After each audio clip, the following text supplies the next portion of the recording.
प्यारे बहनों और भाइयों, मेरा नमस्कार स्वीकार हो। देखिए, आज हम आपके लिए विषय लेकर के आए हैं कि जो ब्रह्म होता है, जो सत्य होता है, उसमें सूक्ष्म और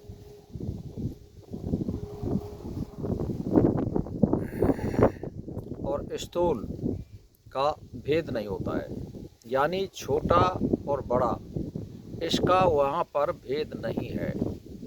चाहे वो कैसा भी है और किसी स्थिति में है और कहीं भी है, चलता है, फिरता है, डोलता है या स्थिर है, सभी पदार्थ वहाँ समान माने जाते हैं। किसमें? ब्रह्म में।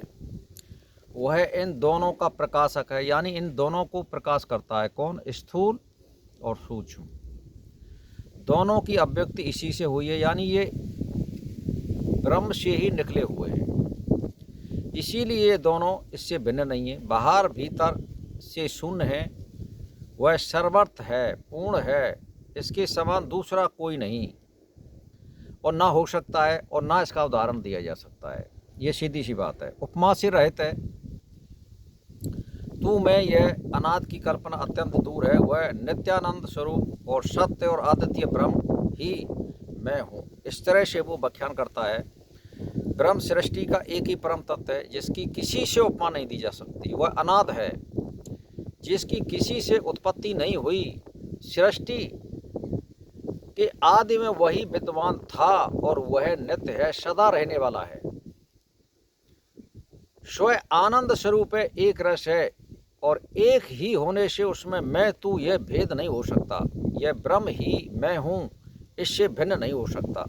मैं नारायण हूँ और नरकासुर का वध करने वाला हूँ, त्रिपुर दैत्य का नाश करने वाला हूँ, परम पुरुष हूँ और ईश्वर हूँ, अखंड बोध स्वरूप हूँ, सबका साक्षी हूँ, स्वतंत्र हूँ, अहंता और ममता से रहित हूँ, इच्छाओं से रहित हूँ, मुक्ति और बंधन से परे हूँ, माया और मोह से मैं परे हूँ, धन और संपत्ति से मैं परे हूँ, स्त्री और पुत्र से मैं परे हूँ, माता और पिता से मैं परे हूँ।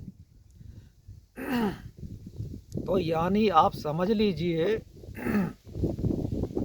कि ये कौन कह रहा है? ये ब्रह्म कह रहा है, जिससे यानी कहने का मतलब जो कुछ भी आप देख रहे हैं वो उसी से उत्पन्न हुआ है, उसको किसी ने उत्पन्न नहीं किया है।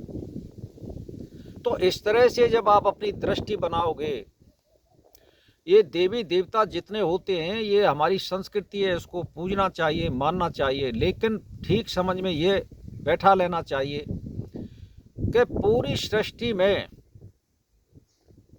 और पूरे जगत में, ब्रह्मांड में, सभी जगह एक ही परम तत्व है, वो दूसरा नहीं है। इसकी अभिव्यक्ति है जो भी कुछ दिख रहे हैं। ये जितनी आत्माएं हैं, अनात्माएं हैं, भूत प्रेत पिशाच राक्षस यक्षिणी योगिनी प्रेत, ये सभी उसी से उत्पन्न हुए हैं। तो मेरा कहने का मतलब यह है कि अपने अपने कर्म के अनुसार आत्मा अपना फल भोगती है। परमात्मा किसी को कभी कोई दंड नहीं देता है। उसके कर्मों के अनुसार वो आपकी आत्मा में साक्षी के रूप में विद्वान है। उससे छुपा करके आप कोई अच्छा या बुरा कोई भी कर्म या संकल्प नहीं कर सकते।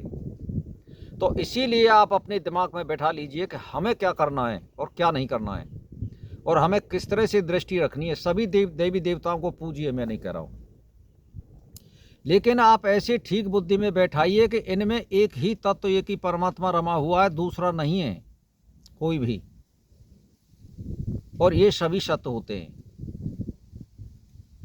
तो कहने का मतलब ये अब उसका एक फॉर्मूला है, वन एंड ऑल, यानी एक में सब है, यानी एक सब में है। आप समझिए उसको।